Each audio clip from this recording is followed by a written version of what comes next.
পারে আমি মাঝখানে বিরহের নদী বয়ে যায়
সুজন গাঙে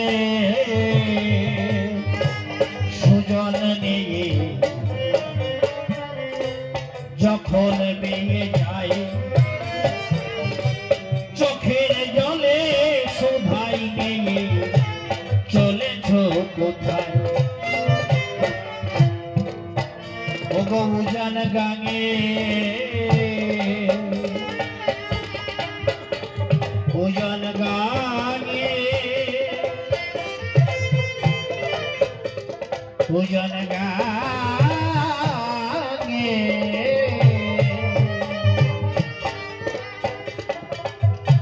সুজন গাঙে সুজন যখন বেয়ে যায়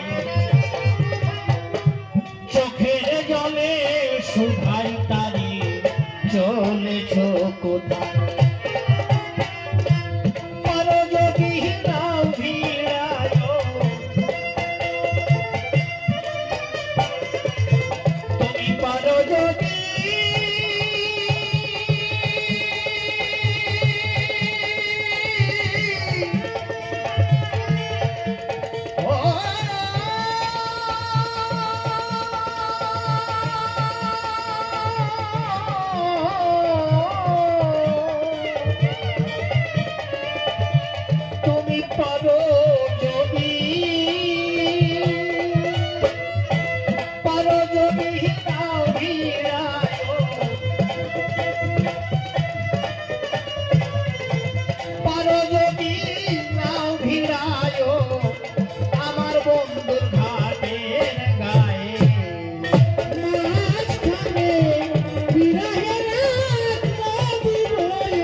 কুঞ্জেতে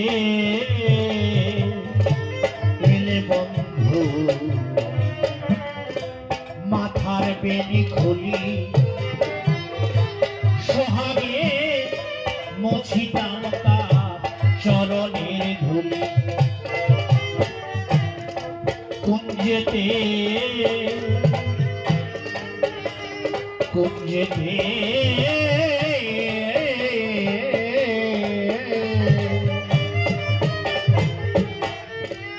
যেতে গেলে বন্ধু মাথার বেনি খুলি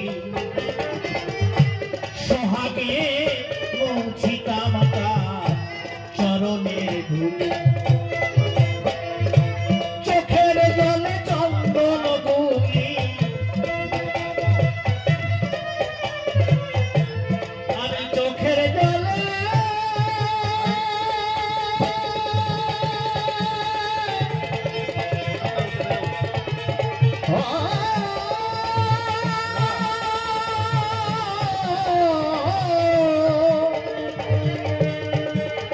চোখের জলে চোখের জলে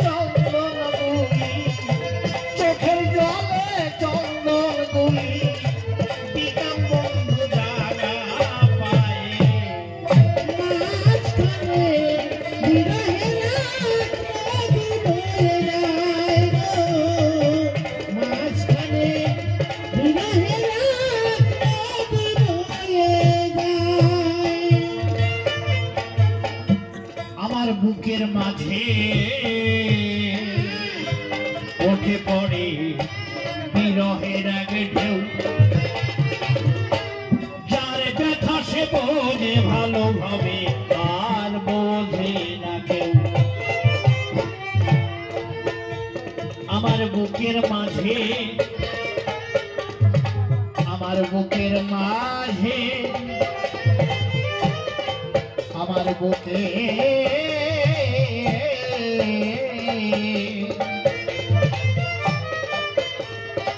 এই বুকের মাঝে ওঠে পড়ে বিরহের আগে ঢেউ, যার ব্যথা সে বোঝে ভালোভাবে আর বোঝে না। রসিক কয় না বলো ব্যথা, এদিন রসিক কহে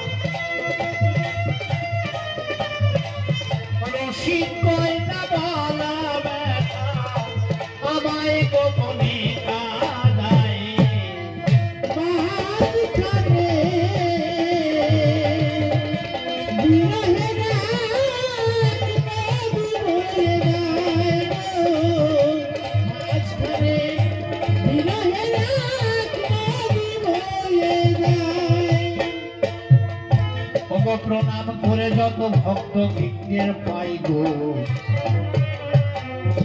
দাঁড়িয়ে সভা পর পিতা মাতার চরণ আমি বন্দী লইবা। বুদ্ধিমন্তের ভাই চূড়ামণি হইয়া এখন সভার পাশে এসে আমি আজি দিলাম দর্শন। সত্য কথা বলি আমি গো, আমি দাঁড়াইয়ে সবার ধার, ওই তাহার কথা দশরথের জবাব দিতে শুধু আমারই দরকার। ছোট ছোট বাজনা বেশি আসছে না কোন মিউজিক, একদিন মারা লাগবে আসলে মানুষ দিয়ে, তাহলে এরা শুনবে। একটু দাও ভাই, বাড়াতে দেখো একদিন মানি নিয়ে যেতে লোকজন দিয়ে, তাহলে এরা ছোট বাজাবে। ওগো বুদ্ধিমন্তের ভাই চূড়ামণি আমি গো, সভাতে দাঁড়াই বিপক্ষেতে রয়েছে আমার দশরথ গোসাই। কিছু কথা জানার তবে গো, তাহার মনের অভিপ্রায় ভালো কথা জানিতে গিয়ে আমায় ব্যথা দেয়। আমার দাদাকে ব্যথা দেওয়া মানে আমি দ্বিগুণ ব্যথা পাওয়া। তুমি আমার দাদার সম্বন্ধে জানো কি? বলো কি ঠাকুর, তোমাকে বলে রাখি, আমার দাদা বুদ্ধিমন্ত যে হয়, সে দেহ মনে জীবন যৌবন সমর্পণ করেছে আমার হরিচাঁদের পায়ে। শোনো, ছোট্ট কথা, ছোট্ট একটা কথা আমি বলি তোমায়। বাড়ি থেকে একদিন কই মাছ ধরে নিয়ে গেছে বড়া কামিপুরে বাবা হরিচাঁদকে খাওয়ানো গেছে।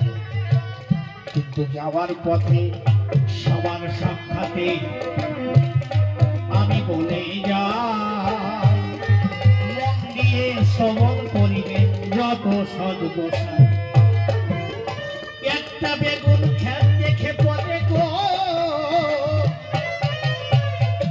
ওই গাছে বেগুন দেখিবারে পায়ে, তাহা দেখে আমার দাদার মনে দেখে পায়, আহারে কি ভালো হতো যদি বাগুন দিত।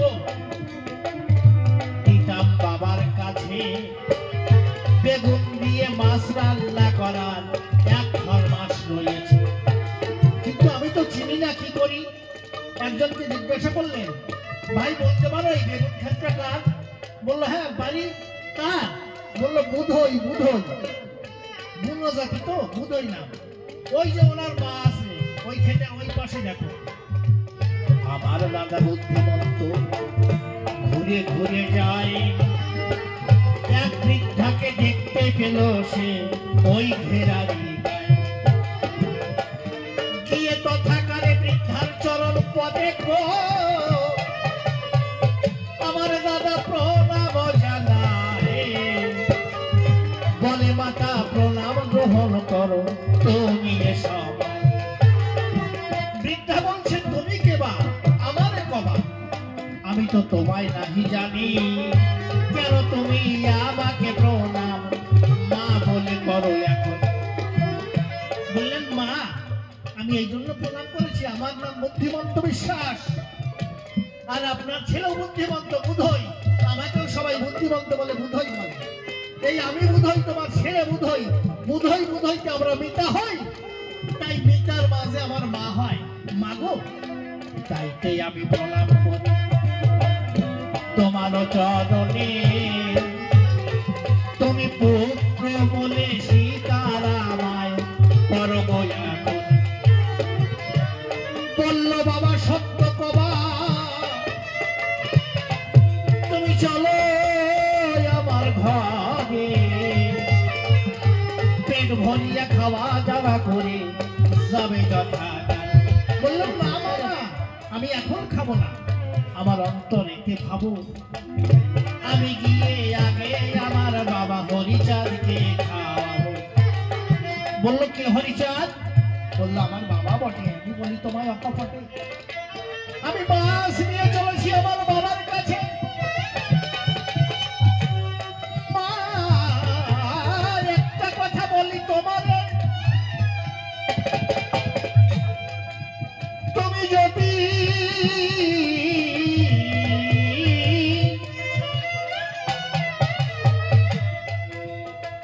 কয়েকটা বেগুন দিতে আমার গোচরে, আমি নিয়ে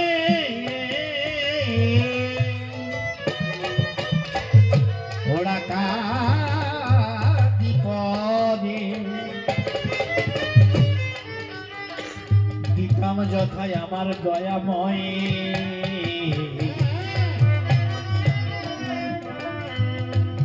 এই মাছ আর বেগুনের তরকারি অপূর্ব স্বাদে গ্রহণ করতেন আমার দয়াময়। বুড়ি বলে তাই আপত্তি নাই, তুমি আমার কথা নেবা, তোমার হরির জন্য যত লাগে তুমি নিয়ে যাবা। আবার প্রণাম করে বৃদ্ধার চরণ পদে গো বলে মা তুমি নিজে হাতে তুলে দেওয়া। ওই দেখো বুধর মাকে মা বলিয়া বেগুন সংগ্রহ করে আমার ভাই। তার মনে কোনো খেদ নাই, কোনো অহংকার নাই, নাই হিংসা দেশ, শুধু তাহার চিন্তা ছিল ভালো রবের শিখে কেমন করে আমার প্রভুকে শান্তি দেব, তার মনে এই বাসনা। তুমি তো আমার দাদাকে চেনো না। আর একটা কথা তুমি সভাতে করলে বলল না যে তোমার হরিচাঁদ গুরুচাঁদ ঠাকুর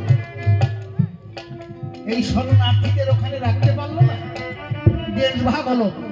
ইতিহাস সম্বন্ধে ওর জানা নাই, দেড় ভাগ কমে হলো। হরিচাঁদ ঠাকুরের পিরিয়ডে হয়েছিল কি না? তো না, ইতিহাস থাক, শুধু বললাম না হরিচাঁদ ঠাকুরের জীবদ্দশা হয়নি, গুরুচাঁদ ঠাকুরের পরে হয়েছে দেড় ভাগ। এবার নাকি মতুয়া যারা ওখান থেকে তাড়া খেয়ে নির্বাসনে এসে উপস্থিত হয়েছে, তারা চমৎকার তোমার বিচারধারা। তাহলে তোমার বলার উদ্দেশ্য এই, হরিচাঁদ ঠাকুর গুরুচাঁদ ঠাকুর তার ভক্তদের ঠেকাতে পারে নাই, তারা নির্বাসনে নেই। তাহলে রাম ভক্ত, কৃষ্ণ ভক্ত, গৌর ভক্ত যারা যারা খ্রিস্টান ধর্মে দীক্ষা নিল, আর মুসলমান হলো যারা, আমি বলে যাই তারা কি আসে নাই?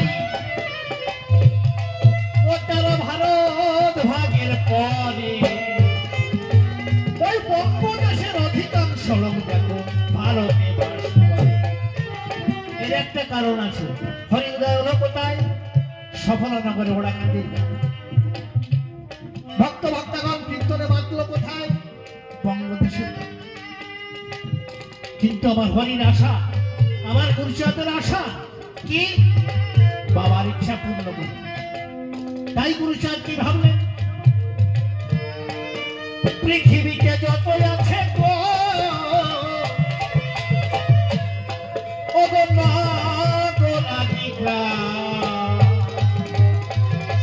সর্বত্র প্রচার হবে আমার বাবার নাম। আমার বাবার নামের নিশান উড়বে পাহাড় চূড়ে, জলে স্থল পরে দেখো হরি ভক্তগণ। আমার বাবার নাম হইবে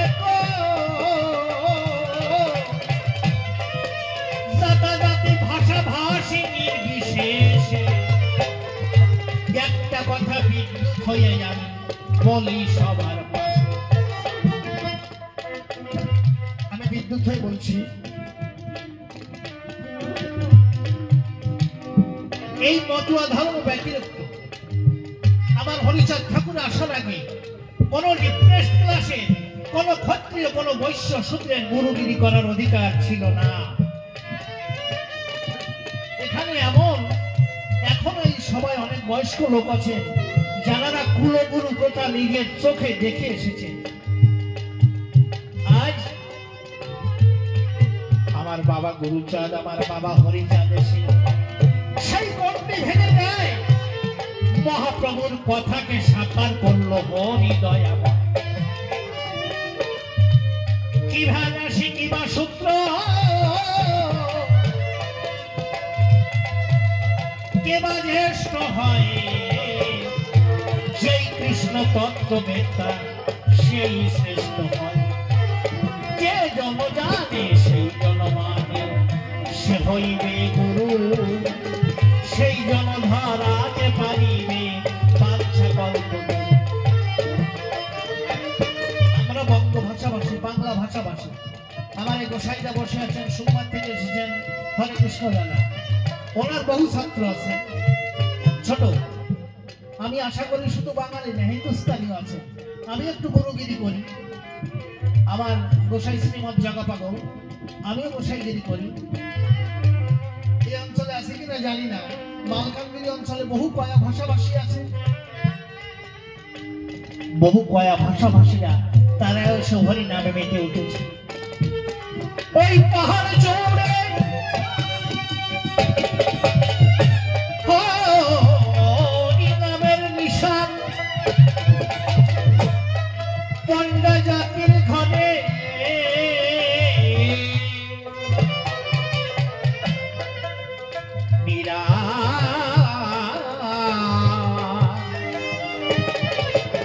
গোসাই নলিনী ধামের পরে, যিনি নলিনী চৌধুরী গোসাই, মালকানগিরি পুরানো গোসাই, ওনার পুত্র মিরান গোসাই, তিনি বন্ডা জাতির মাঝারে হরি নাম বিলালেন। তাই এই নাম বিতরণের দ্বারা পাহাড় চূড়ে জলে জঙ্গলে যেখানে সূর্য